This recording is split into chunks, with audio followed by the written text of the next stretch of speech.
গতকালকে বাংলাদেশ অনূর্ধ্ব-20 দলের খেলা ছিল ইন্ডিয়ার সাথে।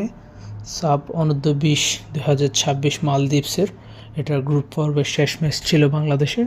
বাংলাদেশ অলরেডি কোয়ালিফাই করে ফেলেছিল এই ম্যাচের আগেই সেমিফাইনালে, কিন্তু আজকের ম্যাচ জিতলেও বাংলাদেশ সেমিফাইনালে খেলতো, না জিতলেও খেলতো। তারপরেও আমাদের কোচ একটু পরীক্ষা নিরীক্ষা করা উচিত ছিল। এখানে আজকে সেরা একাদশ এর মধ্যে ডেকলান সুলেমানকে নাই এবং ইব্রাহিম নওয়াজ নাই। এটা আসলে এটা কি সিন্ডিকেট? বোঝা যায় না। এই দুজন প্লেয়ার কি অযোগ্য? তারা আসলে বুঝি না তারা কি করে। হয়েছে 1-1 গোলের ড্র। 17 মিনিটে ভারতের ইয়াদব ও করেছে 1 গোল, এবং কি বাংলাদেশের হাফ টাইমের আগে রোমান সুলেমানের কর্নার থেকে আব্দুলের গোল। অসাধারণ একটা গোল ছিল। আর এছাড়া পুরো ম্যাচের মধ্যে বাংলাদেশ দ্বিতীয়ার্ধের মধ্যে ওইরকম লড়াই করতে পারে নাই। খুব কম আক্রমণ করছে প্রথমার্ধে, যে কোনো রকম থ্রেট তৈরি করতে পারে নাই দ্বিতীয়ার্ধেও।